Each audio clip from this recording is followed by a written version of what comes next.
Yes, sir.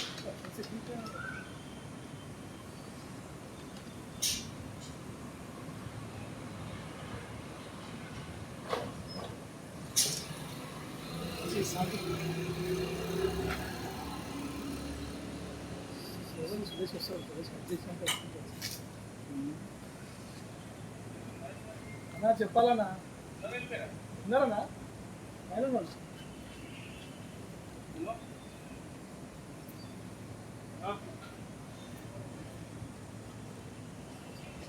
Hello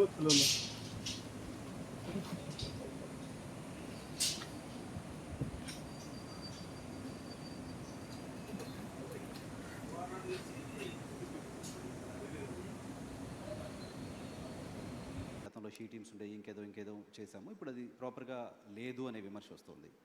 రీసెంట్గా కేంద్ర మంత్రి బండి సంజయ్ గారి కుమారుడికి సంబంధించిన అంశం ఒకటి ఉంది. దానిలో ప్రభుత్వం ప్రాపర్గా యాక్ట్ చేయలేదు లాంటి ఒక విమర్శని మీ ప్రభుత్వం ఫేస్ చేస్తుంది. అంటే నేను అనేది మహిళల దాంట్లలో నువ్వు పాత కేసులు ఇప్పుడు క్రైమ్ చూడు, మేము నియంత్రించింది చూడు, గతంలో జరిగిన బ్రూటల్ రేప్స్ కానీ టీఆర్ఎస్ లీడర్లే ఇన్వాల్వ్ అయ్యి మహిళల మీద చేసిన దాడులు కానీ అన్నీ లెక్క తీసుకో. ఎస్, నువ్వు అన్నది బండి సంజయ్ గారి వివాదం జరుగుతుంది. మొట్టమొదట 8th రోజు 8వ తారీఖు రోజు రాత్రి 7:30 గంటల ప్రాంతంలో వాళ్ళ మదర్ పేట్ బషీరాబాద్ పోలీస్ స్టేషన్కి వచ్చి ఒక ఫిర్యాదు చేసింది, మా అమ్మాయి మీద లైంగిక దాడి జరిగింది, మీరు ఫిర్యాదు చేయండి అని. వితిన్ ఏ అవర్ మేము ఫోక్సో కేసులు కట్టి తల్లి ఇచ్చిన స్టేట్మెంట్ మీద రికార్డ్ చేసినాం. ఒక కంప్లైంట్ వచ్చినాక 24 గంటల లోపల ఆ అమ్మాయి బాధితురాలి స్టేట్మెంట్ తీసుకోవాలి. ఇక్కడ ఆ అమ్మాయి మైనర్ అనేది ఎవరు ప్రూవ్ చేయాలా? ఇమ్మీడియట్గా అమ్మాయితోనే వెళ్ళి స్టేట్మెంట్ తీసుకొని సెక్షన్స్ ఆల్టర్స్ చేసినాం. 10th రోజు ప్రధానమంత్రి ఇక్కడికి వచ్చింది. మేము ఎక్కడికి వెళ్ళాలి? ప్రధానమంత్రికి 9-10 తారీఖు 10,000 మంది పోలీసులతో రక్షణ కల్పించాల్సి వచ్చింది. ప్రధానమంత్రి గారు ఒక్క ప్రోగ్రామ్ అటెండ్ కావాలి, 6 ప్రోగ్రాంలు అటెండ్ అయ్యింది. హైటెక్ సిటీ కావచ్చు, సింధు హాస్పిటల్ కావచ్చు, పవన్ కళ్యాణ్ కావచ్చు, చంద్రబాబు నాయుడు గారు కావచ్చు, బేగంపేట కావచ్చు, పరేడ్ గ్రౌండ్లో పబ్లిక్ మీటింగ్. వేలాది మంది కార్యకర్తలు వచ్చినప్పుడు సిస్టమ్ మొత్తము 4 days కంటిన్యూస్గా 10,000 పోలీసు ఈ మొత్తం కమిషనరేట్లలో అందరూ అక్కడనే డిప్లాయ్ చేయాల్సి వచ్చింది. Prime minister security. చిన్న మిస్టేక్ జరిగితే ఏం జరుగుతుందో నీకు తెలియదేముంది. అందులో హైదరాబాద్ హై సెన్సిటివ్ సిటీ. రకరకాల దేశంలో ఏ మూలన ఐఎస్ఐ దాడులు జరుగుతూ కూడా దాని మూలాలు అప్పుడప్పుడు హైదరాబాద్లో వెళ్తూ ఉంటాయి. సో ప్రధానమంత్రి పర్యటనను చాలా సీరియస్గా తీసుకొని 10th రోజు 11th పొద్దున్నే ఇమ్మీడియట్గా సెక్షన్స్ ఆర్డర్స్ చేసి ఇమ్మీడియట్గా వాళ్ళ ఇంటికి వెళ్ళి నోటీస్ ఇచ్చినాం. ఇప్పుడు దాంట్లో అమ్మాయి డేట్ ఆఫ్ బర్త్ ఇష్యూస్ మీద 2 రకాల ఆరోపణలు ఉన్నాయి.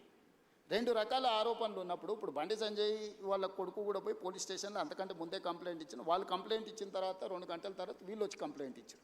ఇప్పుడు అతను ఇచ్చిన కంప్లైంట్ కరీంనగర్లో ఇచ్చిండు, వీళ్ళు ఇచ్చిన కంప్లైంట్ సైబరాబాద్లో ఇచ్చిండు. కంప్లైంట్స్ను బేరీజు వేసుకోవడమే కాకుండా ఇప్పుడు అందులో ఉన్న ఆరోపణలని ఆ అమ్మాయి స్టేట్మెంట్ తీసుకోకుండా ఫోక్సో కేసులో పర్టికులర్గా మైనర్ గర్ల్ విషయంలో అమ్మాయి స్టేట్మెంట్ తీసుకోకుండా ముందుకు వెళ్ళడానికి లేదు. ఇమ్మీడియట్గా అమ్మాయి స్టేట్మెంట్ తీసుకొని సెక్షన్స్ ఆల్టర్స్ చేసి ఇమ్మీడియట్గా నోటీస్ ఇస్తే అతను అబ్స్కాండ్లో ఉన్నాడు. సో ఈరోజు మేము చేస్తున్న దాంట్లో చట్టబద్ధంగా ఒకవేళ అడావిడికి వెళ్ళి మేము ఇంటి మీద పడి 1,000 మంది పోలీసులను పంపిస్తే మీరేమంటే రాజకీయ వివక్ష. ప్రధానమంత్రి సభ విజయవంతమైనందుకు రేవంత్ రెడ్డి గారు భారతీయ జనతా పార్టీకి భయపడిపోయి బండి సంజయ్ మీద పోలీసులతో దాడులు చేయించడానికి మళ్ళీ మీరే మాట్లాడేటోళ్ళు. సో ఇప్పుడు ఎవరికి మా ప్రభుత్వంలో నేను మీకు చెప్తున్నా, అది సినిమా స్టార్లు అయినా సరే, ప్రజాప్రతినిధులైనా సరే, వాళ్ళ పిల్లలైనా సరే, ఎవ్వరికి మినహాయింపు లేదు. మీరు నన్ను చూసిండ్రు, సినిమా తారల విషయంలో ఎట్లా వ్యవహరించినా ప్రజాప్రతినిధులు డ్రగ్స్లలో దొరికితే ఏ రాష్ట్రంలోనైనా ఏ పార్టీలైనా నేను ఏ విధంగా తీసుకొచ్చినా ఇందులో కూడా ఎలాంటిది లేదు. ఇది మైనర్ గర్ల్ ఇష్యూ.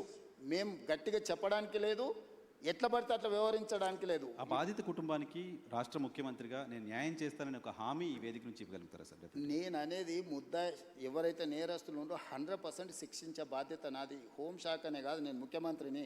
నేను పక్కడ్బందీగా ప్రణాళిక చేస్తున్నా.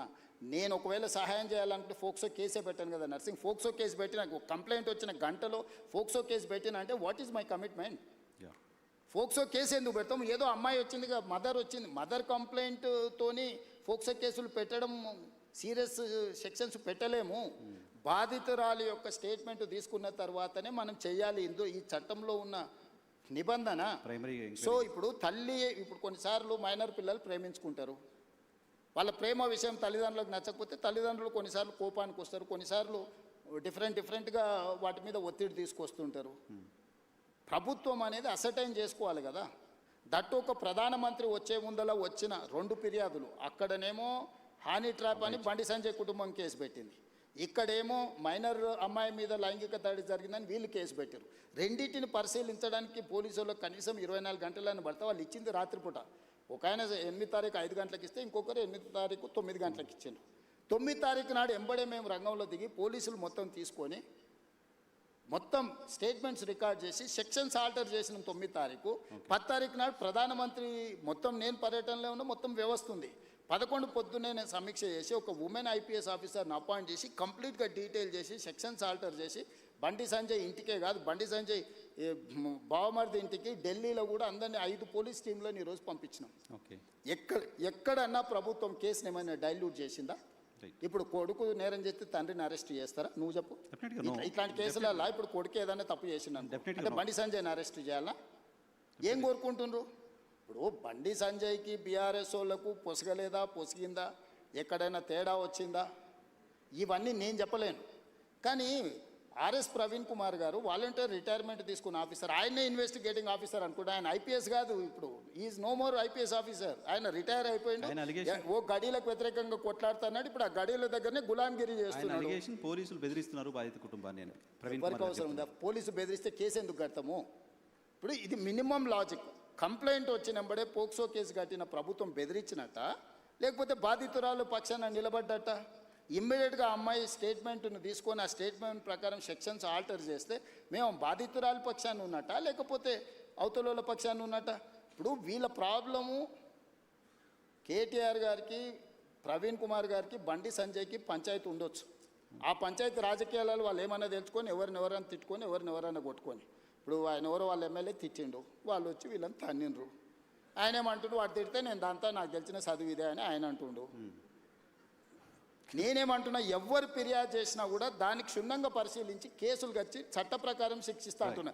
ఇన్ని రోజులు బీఆర్ఎస్ వాళ్ళు ఏమన్నారు, మన బీజేపీ వాళ్ళు ఏమన్నారు, రేవంత్ రెడ్డి కేటీఆర్ను కేసీఆర్ను జైల్లో పెడతలేడు, వీళ్ళిద్దరు కుమ్ముక్కైనరు అన్నారు.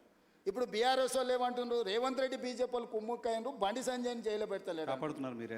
ఇప్పుడు కేటీఆర్కి సంబంధించిన కేసులు ఉంటే పద్ధతి ప్రకారం విచారణ ఛార్జ్షీట్లు క్లెయిమ్ చేసినాం. ఏసీబీ ఇప్పుడు నోటీస్ ఇచ్చింది కదా. నేను ఎవరి పట్ల బీఆర్ఎస్ అయినా, బీజేపీ అయినా, ఎంఐఎం అయినా, ఇంకో రాజకీయ పార్టీ ఏదైనా, నా పార్టీలో ఉన్న వాళ్ళనైనా చట్ట ప్రకారం విచారణ చేసి, ఇది పిల్లల భవిష్యత్తుకు సంబంధించింది. వైఎన్ఆర్ నేను క్లియర్గా చెప్తాను, ఇది పిల్లలకు భవిష్యత్తుకు సంబంధించింది. ఏ చిన్న మిస్టేక్ విచారణలో ప్రభుత్వం చేసినా ఆ పిల్లల జీవితాలు పూర్తిగా దెబ్బతింటాయి. అది అమ్మాయి కావచ్చు, అబ్బాయి కావచ్చు. ఇప్పుడు ఆ అమ్మాయికి సంబంధించి 2 డేట్ ఆఫ్ బర్త్లు 2 సర్టిఫికెట్లు ఉన్నాయని వాళ్ళకు ఫిర్యాదు చేశారు. నేను అసర్టైన్ చేసుకోవాలి కదా. ఇప్పుడు ఆ స్కూల్కి వెళ్ళాలన్నా, 10th క్లాస్ సర్టిఫికేట్ తీసుకోవాలన్నా, ఆ అమ్మాయి ఏ హాస్పిటల్లో జన్మించిందో హాస్పిటల్ నుంచి బర్త్ సర్టిఫికేట్ తీసుకోవాలన్నా, ఆ అమ్మాయికి సంబంధించిన ఆధార్ కార్డు తీసుకోవాలన్నా, ఈ 3 రకాల సర్టిఫికెట్లు సేకరించాలంటే పోలీసులకు కనీసం 24 గంటలు పట్టదా?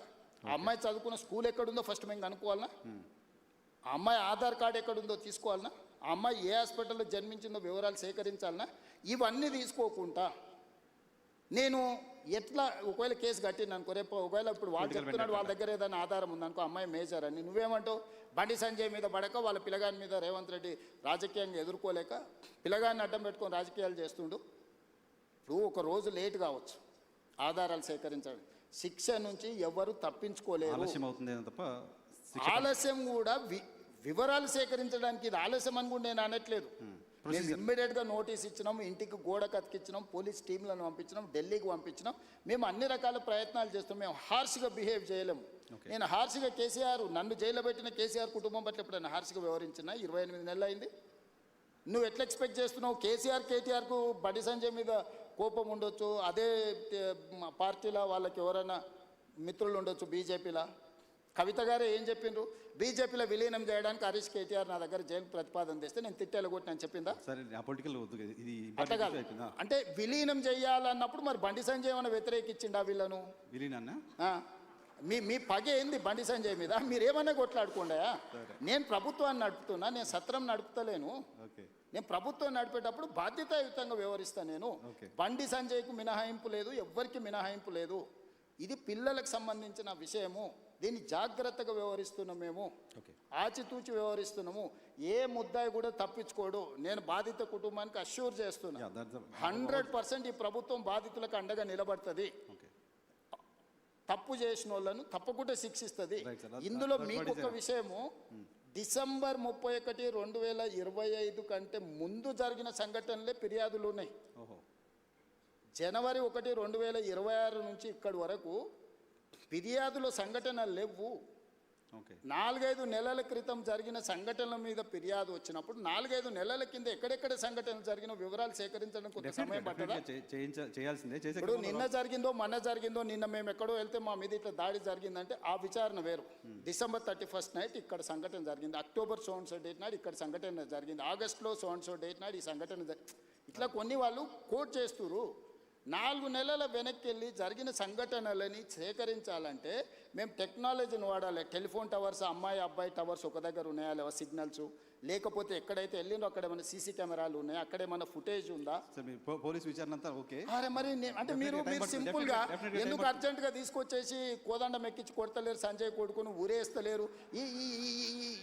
ఈ అంటే ఏమంటారు, ఇది ఇది ఎట్లా ఆన్సర్ చేయాలి నేను? సరే, దాని గురించి ఎక్కువ డిస్కషన్ వద్దు. ఒకటి జనరల్గా ఆన్సర్ చేయాల్సింది ఏంటంటే, భారత హోంశాఖ మంత్రి కొడుకు కేసు అయిన తర్వాత పారిపోవడం ఏంటి? అది చాలా తప్పు. అది బండి సంజయ్ గారు నైతిక బాధ్యత తీసుకొని కొడుకుని ఎంబడే విచారణకు పంపించాలి. నేను కూడా సూచన చేస్తున్న ప్రజాప్రతినిధిగా ధైర్యంగా ఎదుర్కోవాలి. పారిపోతే పరిష్కారం కాదు కదా. నేను బండి సంజయ్కి సూచన చేస్తున్నా. బండి సంజయ్ కూడా కష్టపడి కింది నుంచి కార్యకర్త నుంచి అక్కడికి వచ్చిండు.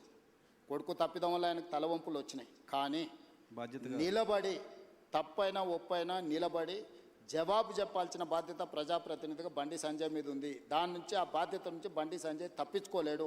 నేను ఈ వేదిక మీద నుంచి బండి సంజయ్ గారికి సూచన చేస్తున్నా, తక్షణమే నీ కొడుకుని తీసుకొచ్చి పోలీస్ స్టేషన్లో నువ్వే అప్పచెప్పు. దానివల్ల నీ గౌరవం పెరుగుతుంది సమాజంలో. విచారణను ఎదుర్కోమనుండ్రి. తప్పో ఒప్పో విచారణ అధికారులు తెలుసా, నిజాయితీ కలిగిన అధికారులను వేసిన విచారణ ఎదుర్కొని నిలబడు. అంతే తప్ప పారిపోతే ఆదర్శంగా ఉండాలిగా. ఇప్పుడు మేము ఇవన్నీ ఏజ్ ఇవన్నీ అసర్టైన్ చేసుకున్న తర్వాత కంప్లీట్గా అగ్రెసివ్గా పోలీస్ బిహేవ్ చేస్తారు. ఓకే. ఇప్పుడు ఇవన్నీ అసర్టైన్ చేసుకొని నోటీసులు ఇచ్చినాం, వాళ్ళకి సమయం ఇచ్చినాం. ఆ నోటీస్ సమయం లోపల వాళ్ళు స్పందిస్తారని ఆశ, స్పందించకపోతే పోలీస్ రకంగా వ్యవహరిస్తుంది. దీంట్లో 2 రోజులు వాయిదా వేసుకోవడం వల్ల వాళ్ళకు వచ్చే లాభం ఏం లేదు. నిలబడి విచారణను ఎదుర్కొంటే వాళ్ళ గౌరవమైన పెరుగుతుంది రాజకీయంగా.